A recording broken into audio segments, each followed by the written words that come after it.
कहानी की शुरुआत सारा नाम की खूबसूरत लड़की से शुरू होती है, जो अपनी गाड़ी में बैठी अपने बॉस से बात कर रही थी। सारा के बॉस का नाम क्रिस था और सारा उसकी असिस्टेंट थी। क्रिस मशहूर मूवी स्टार था, लोग उसके दीवाने थे, उसकी एक झलक पाने के लिए तरसते थे। आज उसकी सारा से किसी बात पर बहस चल रही थी। असल में क्रिस पूरा लड़कीबाज था। वो लड़कियों के साथ कुछ समय के लिए रिश्ता बनाता और फिर एक महंगा तोहफा देकर उनसे रिश्ता तोड़ लेता। आज भी उसने शैली नाम की लड़की के साथ यही किया था और अब वो सारा को शैली के घर से अपने कच्चे बनियान वापस लाने को कहता है, जिसे सुनकर सारा उसे बुरा भला कहने लगी। वो कहती है कि अब मैं ये घटिया काम और नहीं कर सकती। उसकी बातों से साफ पता लग रहा था कि सारा को क्रिस के लिए काम करना पसंद नहीं। कुछ देर बाद सारा अपने घर आ जाती है और आते ही अपनी माँ लिविया के गोद में बैठ जाती है। वो क्रिस से परेशान हो चुकी थी, इसलिए वो अपनी माँ की गोद में आराम करना चाहती थी। जल्दी ही रात हो गई। सारा अपने कमरे में थी और तभी उसे क्रिस का फोन आता है। क्रिस चाहता था कि सारा उसके लिए खाने पीने का सामान खरीदे, क्योंकि जब भी वो खुद स्टोर में जाता है तो उसके फैंस उसे घेर लेते हैं। सारा जल्दी जल्दी स्टोर में आकर सामान खरीदने लगी, जबकि क्रिस अभी भी उससे बात कर रहा था। क्रिस उसे सामान लेकर कल सुबह सही 8 बजे आने को कहता है, लेकिन सारा अपनी दोस्त से मिलने के चक्कर में लेट हो गई। सारा के लेट आने के कारण क्रिस दरवाजा नहीं खोलता, इसलिए सारा को उस पर बेहद गुस्सा आ गया। वो दरवाजे पर चढ़कर जबरदस्ती क्रिस के घर में घुस जाती है और अंदर आकर क्रिस से कहती है कि मैंने तुम्हारा सारा सामान ला दिया है, लेकिन अब मैं सच में तुम्हारे साथ काम नहीं कर सकती। वो अपना सामान समेटने लगी। क्रिस उसे रोकने की कोशिश करता है, लेकिन सारा नहीं मानती। असल में क्रिस पूरा दिन सारा से फालतू के काम करवाता रहता था, इसलिए वो नौकरी छोड़कर जा रही थी। थोड़ी देर बाद सारा अपने घर पहुंच गई। वो अपनी माँ को सब बताती है कि मैंने क्रिस की नौकरी छोड़ दी, जिस पर लिविया उसे समझाती है कि तुम्हें जो सही लगे तुम वो ही करो, मैं हमेशा तुम्हारा साथ दूंगी। दूसरी तरफ सारा के बिना क्रिस काफी परेशान था, क्योंकि उसे हर काम सारा से करवाने की आदत थी। सारा के जाने से उसे महसूस हो गया था कि उसने सारा को कितना परेशान किया है, इसलिए वो अगले ही दिन सारा से मिलने उसके घर पहुंच गया।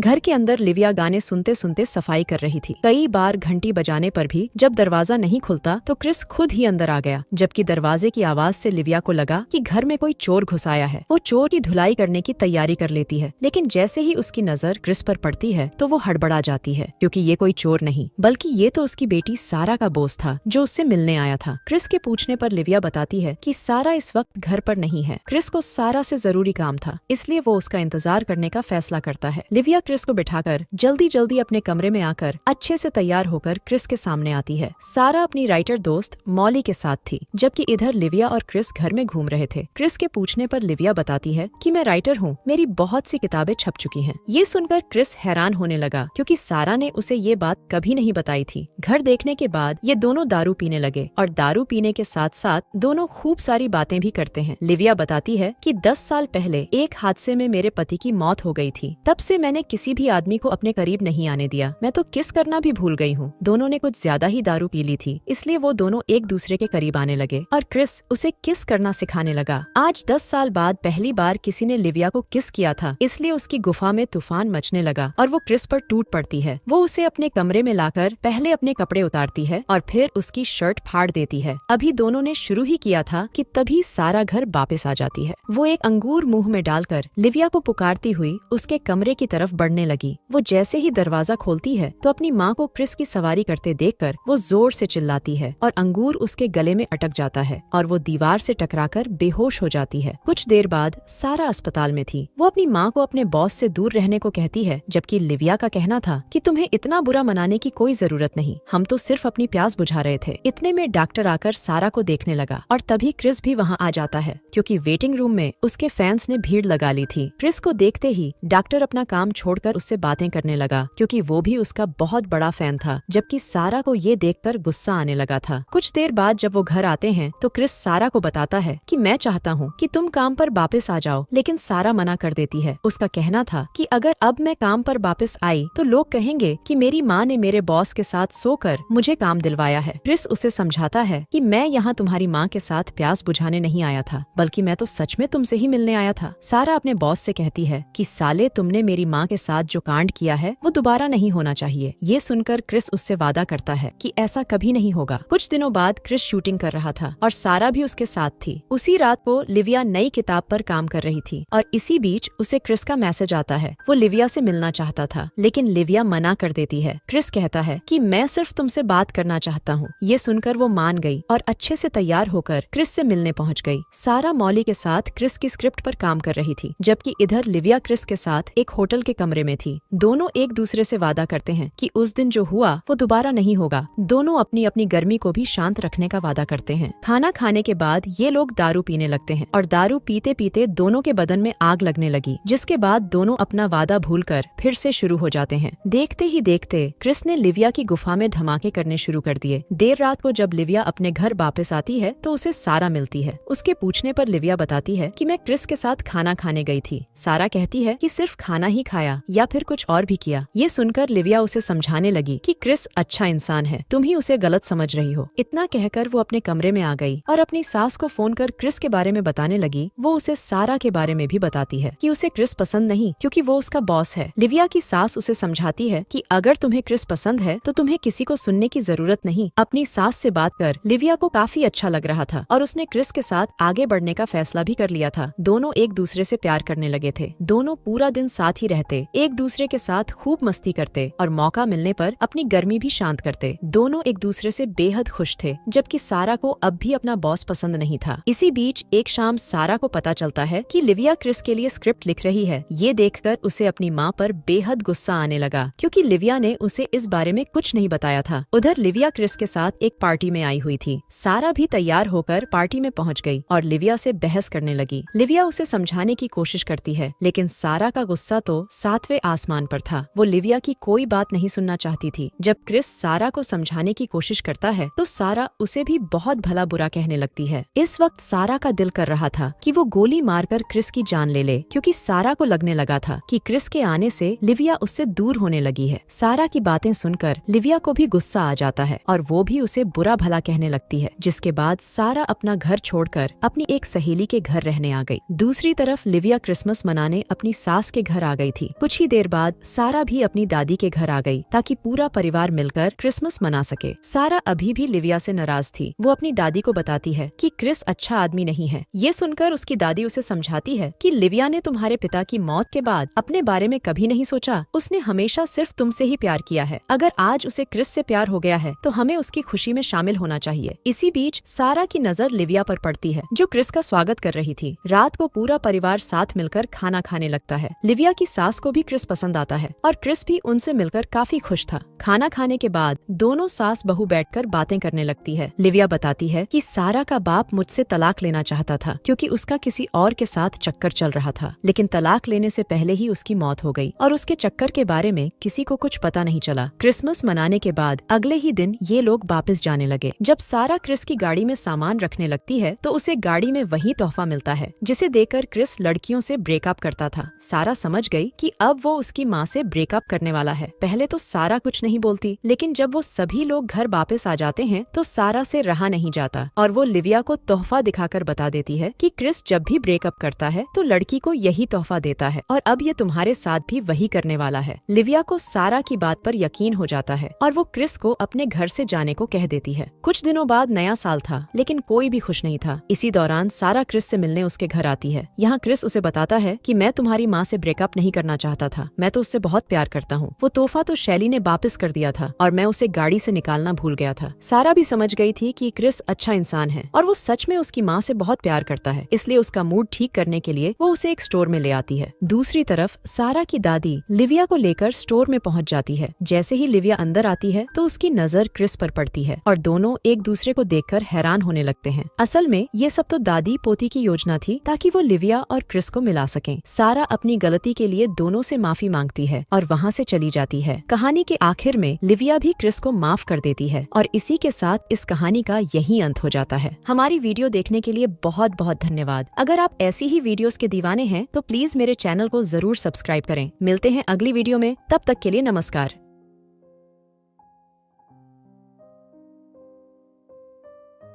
Hey, what's up guys? Welcome back once again। दोस्तों आज की कहानी जो एक्सप्लेन करने जा रहे हैं उसका नाम है बॉय। ये कहानी एक सिंगल मदर की है जो अपने काम में इतना बिजी हो जाती है कि उसने ज़िंदगी जीना ही छोड़ दिया। कहानी की शुरुआत और यहाँ हम एलिस नाम की औरत को देखते हैं जो एक मैगजीन कंपनी में पिछले 8 सालों से काम कर रही है। वो अपनी बेटी को अपनी बड़ी बहन को यहाँ छोड़ देती है ताकि अपने काम को ज़्यादा से ज़्यादा समय दे सके। अब वो कुछ काम के लिए ब्राज़ील में होती है कि तभी उसी दौरान उसके पास उसकी दोस्त का कॉल आता है। जो उसे बताती है कि एक लड़की आई है जो काफ़ी टाइम से बॉस के आगे पीछे घूम रही है और सुनने में आया है कि उसे प्रमोशन भी मिलने वाला है। ये सुनकर एलिस को बहुत बुरा लगता है, इसीलिए वो जल्दी से अपना पूरा काम करके पेरिस के लिए लौटना शुरू कर देती है। उसने इस कंपनी को अपना सब कुछ दे दिया, पर उसे पिछले 4 सालों में एक भी प्रमोशन नहीं मिला। अब फ्लाइट में बैठते समय उसकी मुलाकात हो जाती है एक मैक्सी नाम के यंग लड़के से, जो कि एक कॉलेज स्टूडेंट है। उसकी इकोनॉमी की सीट गलती से किसी और को अलॉट हो गई और इसीलिए उसे बिजनेस क्लास में शिफ्ट कर दिया गया, वो भी एलिस की साइड में।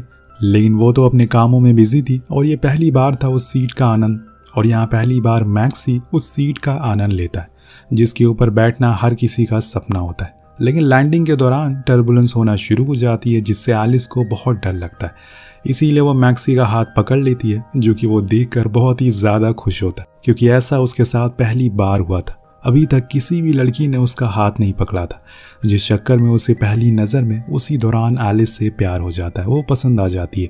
लेकिन वो कुछ कहता नहीं है। एयरपोर्ट के बाहर जहाँ उसकी बहन और उसकी बेटी उसका इंतज़ार कर रही थी, यहाँ मैक्सी के सीट के नीचे एलिस की पेन ड्राइव मिलती है, जिसे लौटाने के लिए वो भागते हुए बाहर आता है, लेकिन तब तक वो जा चुकी थी, इसीलिए कोई फ़ायदा नहीं हुआ। अब एलिस की बड़ी बहन उसे एक लड़के के बारे में बताती है जो कि डॉक्टर भी है। वो उसे मिलने को कहती है, लेकिन एलिस को अब किसी भी पार्टनर में कोई दिलचस्पी नहीं है, इसीलिए वो उसके मुंह पर ही मना कर देती है और फ़ौरन अपने ऑफिस पहुंचती है, जहां पर कुछ लड़कियां मौजूद थी जो उसके एटीट्यूड को कुछ खास पसंद नहीं करती थी। एक दोस्त भी होता है जिसका नाम है जॉन, जो उसे बहुत सपोर्ट करता है, और इसकी दोस्त क्लियर है जो उसे बताती है कि किसी मैक्सी नाम के लड़के का कॉल आया। पर एलिस ये बोलकर मना कर देती है कि वो इस नाम की किसी भी लड़की को नहीं जानती। दरअसल ये कॉल मैक्सी का था जो उसे उसकी पेन ड्राइव लौटाना चाहता है, लेकिन एलिस के पास इतना टाइम कहाँ है जो वो उसे बात कर सके। वो सीधा अपने बॉस के पास जाती है और प्रमोशन ना मिलने की वजह पूछती है। वो कहता है कि उसके लिखे हुए आर्टिकल सब बहुत पुराने हो चुके हैं, लोगों को उसमें कुछ भी इंटरेस्ट नहीं है, अब उसमें उसे अपनी ज़िंदगी में कुछ रोमांच लाना होगा। वो उसे दिखाता है और कहता है कि देखो, वहाँ लीज़ा को जिसने 3 बार शादी की है, वो सोशल मीडिया की स्टार है और उसकी वजह से हमारी मैगज़ीन अच्छी बिकती है। तुम्हें भी कुछ ऐसा ही ट्राई करना चाहिए, वरना कुछ दिन और अगर ऐसा ही चलता रहा तो शायद तुम अपनी जॉब को भी खो दो। वो ये सुनकर परेशान हो जाती है और उस दिन देर रात तक काम करती रहती है और सोचती रहती है कि आखिर ये रोमांच कैसे लाया जाए। तभी उसे उसकी दोस्त क्लियर का नोट मिलता है जिसमें लिखा था कि वो लड़का किसी पेन ड्राइव की बात कर रहा है। तब उसे याद आता है कि ओह, उसने वो पेन ड्राइव तो वहीं प्लेन में ही छोड़ दी थी। एक तो वैसे ही वो परेशान है, ऊपर से अब ये एक नई परेशानी। वो जल्दी से उस नंबर पर कॉल करती है जो कि मैक्सी का था। वो उस समय एक बार में था, इसीलिए वो एलिस को वहाँ आने से मना करता है, लेकिन वो फिर भी वहाँ पहुँच जाती है और उस दौरान वहाँ कुछ लड़कियाँ होती हैं जो एलिस की ऑफिस में काम करती है। वो उसे ऐसी जगह पर देखकर हैरान थी। तभी उसे मैक्सी मिलता है जो बताता है कि वो पेन ड्राइव उसके घर पर है, इसीलिए उसे घर जाना होगा। वो एलिस को लेकर बाहर आता है और अपनी स्कूटर पर बैठने को कहता है। अब इससे पहले एलिस कभी भी किसी के साथ ऐसे नहीं बैठी, इसीलिए वो थोड़ा हिचकिचाती है। उसे बहुत ही अजीब लग रहा था, ऊपर से वो हेलमेट भी नहीं लगा पा रही थी। तो मैक्सी उसकी मदद करता है और तब पीछे से वो 2 लड़कियां भी आ जाती हैं जो उन दोनों की ऐसी फोटो क्लिक करती हैं जिसे लगता है कि एलिस उसको किस कर रही है। देन वो उसे पोज भी कर देती है। वो उसके घर पहुंचती है जहाँ मैक्सी के डैड को भी देखती है। फिर वो उसे उसकी पेन ड्राइव दे देता है और जाते टाइम मैक्सी उसे कॉफ़ी के लिए पूछता है, लेकिन एलिस ये कहकर मना कर देती है कि उसका ये स्टाइल नहीं है किसी 20 साल के लड़के को डेट करना। अब यहाँ मैक्सी भी समझ जाता है कि शायद उसे वो पसंद नहीं करती, इसीलिए वो अपनी रोज़मर्रा के कामों में लग जाता है। पर दोस्तों, जब वो अगले दिन ऑफिस जाती है तो वहाँ हल्ला मचा हुआ था। सभी लोग उसे अजीब तरह से अजीब नज़रों से देख रहे थे। उसकी दोस्त बताती है कि उसकी एक फ़ोटो वायरल हो गई है किसी लड़की को किस करते हुए। उसे देखकर एलिस भी समझ जाती है कि यह असल में एक मिसअंडरस्टैंडिंग है। वो ऐसा कुछ भी नहीं कर रही थी, लेकिन उसका बॉस उसकी इस चीज़ की काफ़ी तारीफ करता है और कहता है कि उसे उसका यह नया रूप पसंद आया, उसे ऐसे ही लगे रहना है और तभी कुछ मिर्च मसाला बनेगा और उसकी मैगजीन बिकेगी। अब यहाँ एलिस को कुछ भी समझ नहीं आता कि ये सब क्या हो रहा है, वो असल में क्या कर रही है। इस चीज़ को लेकर वो जॉन से भी बात करती है जो उसे एडवाइस देता है कि तुम्हें उस लड़के को डेट करना चाहिए, बस दुनिया को दिखाने के लिए, और ऐसा करने पर बॉस भी खुश हो जाएंगे और तुम्हारे आर्टिकल भी हिट होने लगेंगे। पर दोस्तों, एलिस के लिए चीज़ें काफ़ी अजीब थी। किसी को सिर्फ बेवकूफ़ बनाने के लिए डेट करना, उसकी फीलिंग के साथ खेलना, ये सही नहीं था। पर एलिस के दिमाग में तो बस प्रमोशन का जुनून सवार था, और इसीलिए वो तय कर लेती है और पहुंच जाती है अगले दिन मैक्सी के कॉलेज में, जहां उसकी इस अवतार को देखकर वो हैरान था कि आखिर वो यहाँ क्या कर रही है। तब एलिस उसे बताती है कि कॉलेज के टाइम पर उसका एक बॉयफ्रेंड हुआ करता था, उसका नाम भी एम से शुरू होता था, और उस दिन जान तुमने मुझसे कॉफ़ी के लिए पूछा था, तब मुझे ये चीज़ याद आई, क्यों ना हम इसे लेकर थोड़ा आगे चलें। वो उसे काफ़ी अच्छे से बात कर रही थी, लेकिन मैक्सी तो अलग ही दुनिया में था, ऐसा लग रहा था कि उसे जन्नत मिल गई हो। अब एलिस उसे एक एड्रेस देती है और कहती है कि तुम आज रात इस एड्रेस पर आ जाना। और वो दरअसल उसके दोस्त का एक शो था जहां उसके फील्ड के कई लोग आए थे। वो मैक्सी को लेकर अंदर आती है, जिसने कुछ खास कपड़े पहन नहीं रखे थे, पर वो सभी के सामने ऐसा प्रिटेंड करवाना चाह रही थी कि वो दोनों डेट कर रहे हैं, जिसको देखकर सभी को लगे कि वो अब बदल चुकी है। वहाँ वो सब चीज़ों को भी करती है जो उसने आज तक कभी ट्राई नहीं किया, जैसे कि शराब पीना, स्मोक करना। इसी दौरान वहाँ एलिस का दोस्त भी आ जाता है, जो मैक्सी के सामने ही उसे छूने लगता है, जो बात उसको सही नहीं लगती, इसीलिए वो उसके शो का मजाक बनाने लगता है और इससे एलिस भी हंसना शुरू कर देती है और ऐसी बेइज्जती देखकर वो बंदा वहाँ से चला जाता है। अब दोनों फिर से साथ में बातें करना शुरू कर देते हैं और इसी दौरान एलिस की बहन का उसके पास कॉल आता है, जो उसे बताती है कि उसने उस डॉक्टर को आज रात डिनर के लिए बुलाया है, इसीलिए वो जल्दी से घर आ जाए। अब वो चाह कर भी मना नहीं कर पाती, इसीलिए मैक्सी से झूठ कहती है कि उसकी बेटी की तबीयत ठीक नहीं है, ये बोलकर घर की ओर निकल जाती। अब मैक्सी उसे टैक्सी तक ड्रॉप करता है और खुद पैदल जाता है, और ये सब देखकर एलिस के दिमाग में कहीं ना कहीं ये ज़रूर आता है कि मैक्सी काफ़ी केयरिंग है और रियल में उसकी फिक्र करता है। अब घर पहुंचने उस डॉक्टर से नशे की हालत में उल्टे सीधे सवाल करना शुरू कर देती है और सभी के सामने उसकी बेइज्जती भी करती है, जिससे कि वो नाराज़ होकर चला जाता है। धीरे धीरे करके दिन बीतने शुरू हो जाते हैं। एलिस बहुत कोशिश करती वो किसी भी तरह से अपने बॉस का दिल जीत ले, लेकिन ऐसा हो नहीं रहा था। इसीलिए वो एक दिन मैक्सी को लेकर एक फैशन शो में जाती है, जहां पर उसकी कंपनी की सीईओ भी आई थी। सभी मॉडल वॉक कर रही थी और इतने में एक लड़की गिर जाती है, जिसको उठाने के लिए मैक्सी रैंप पर पहुंच जाता है और उसे सहारा देता है। ये चीज़ देखकर उसकी हेड काफ़ी अजीब रिएक्शन देती है। जब शो खत्म हो जाता है तो एलिस का बॉस मैक्सी की काफ़ी तारीफ करता है कि उसने आज तक कभी पहले ऐसा नहीं देखा, वो दिखने में काफ़ी स्मार्ट भी है, क्यों ना वो मॉडल बन जाए। जिस बात से एलिस हंसना शुरू कर देता है, तब मैक्सी कहता है कि उसकी माँ ने सिखाया था कि हमें औरतों की इज्जत करनी चाहिए, उसने तो बस वही किया। और फिर वो और एलिस दोनों डांस करने के लिए चले जाते हैं और डांस करते करते बहुत करीब आ जाते हैं। इतने में वहाँ पर कुछ लड़कियाँ एलिस की फ़ोटो क्लिक करने लगती है, इसीलिए वो उसे लेकर बाहर आ जाती, जिसके बाद मैक्सी उसे अपनी स्कूटर पर घर छोड़ देता है। वहाँ पहुँचने पर कुछ ऐसे मोमेंट आ जाते हैं जो शायद उस वक्त के लिए ठीक नहीं थे, इसीलिए एलिस पीछे हो जाती है और अपने घर आ जाती है। पर मैक्सी को लगता है कि उसने गलती कर दी, इसीलिए वो उसके घर जाता है उससे माफ़ी मांगने के लिए, जहाँ दोनों काफ़ी करीब आ जाते हैं। सुबह होने पर एलिस को अपनी इस गलती का बहुत पछतावा होता है। उसे बहुत ही ज़्यादा अजीब लग रहा था कि कभी वहाँ पर उसकी बहन और बेटी आ जाती हैं, जिसको देखकर एलिस कहती है कि ये उसका बस कलीग है और कुछ भी नहीं। ये बोलकर वो उसके हाथ में कुछ फाइल्स थमा देती है और जाने को कहती है, लेकिन जाते जाते वो मैक्सी को किस करती है, जिससे हम समझ जाते हैं कि एलिस के दिल में अब मैक्सी के लिए वो इमोशन आने लगे जो वो कभी नहीं लाना चाहती थी। अब उस दिन के बाद से वो दोनों काफ़ी मिलने जुलने लगते हैं। मैक्सी एलिस के लिए छोटे मोटे प्रेजेंट्स भी लाया था, जिससे उसे बहुत खुशी मिलती है। वो अपने इस समय को काफ़ी एंजॉय कर रही थी, लेकिन उसे ये नहीं पता था कि इसका अंजाम क्या होने वाला है। अब वो उसको पसंद करने वाली बात जॉन को भी बताती है, जो इस चीज़ का मैक्सी उसे पूछता है कि तुम्हारे पास तो पैसे भी हैं, तुम दिखने में भी अच्छी हो, फिर तुमने मुझे चूज़ क्यों किया। अब वो क्या जवाब दे, उसे एलिस को अच्छे से पता था कि रिश्ते की शुरुआत कैसे हुई और क्यों हुई, इसीलिए वो कुछ नहीं बोलती, बस चुपचाप उसकी बातें सुनती रहती है। एक दिन आता है जब ऑफिस में एक नए प्रोजेक्ट को लॉन्च किया जाता है और उसकी हेड एलिस को बनाया जाता है, जिससे कि वो बहुत ही ज़्यादा खुश होती है, क्योंकि जिस चीज़ के लिए वो सालों से भाग रही थी वो आखिर में उसे मिल ही गया। लेकिन अब मैक्सी का क्या, वो यही सोच में डूबी रहती है और आखिर में फैसला करती है कि उसे अब उससे दूरी बना लेनी चाहिए। लेकिन मैक्सी को अभी इस बारे में कुछ भी पता नहीं है, वो बेचारा तो सभी बातों से अनजान है। अब एक रात वो एलिस को लेकर अपने कॉलेज जाता और वहाँ के ऑडिटोरियम में उसे शादी के लिए प्रपोज कर देता है। जो बात एलिस को बिल्कुल भी पसंद नहीं आती, वो उसे समझाती है कि आने वाले 10 सालों में वो 50 साल की हो जाएगी और तब वो क्या करेगा, ये सोसाइटी क्या कहेगी। लेकिन मैक्सी कहता है कि उसे अब उससे प्यार हो गया, लेकिन एलिस समझाती है कि उनका कोई फ्यूचर नहीं है, इसीलिए बेहतर है कि वो अब इस चीज़ को यहीं पर ख़त्म कर दे। ये बोलकर वो वहाँ से चली जाती है, लेकिन उसे बुरा लग रहा था ऐसे सिर्फ मैक्सी का इस्तेमाल करके अपने प्रमोशन के लिए। लेकिन अब वो कर भी क्या सकती है, सच बता नहीं सकती और साथ में रह नहीं सकती। पर उसके जाने के बाद उसकी लाइफ में काफ़ी चेंजेस आ गए।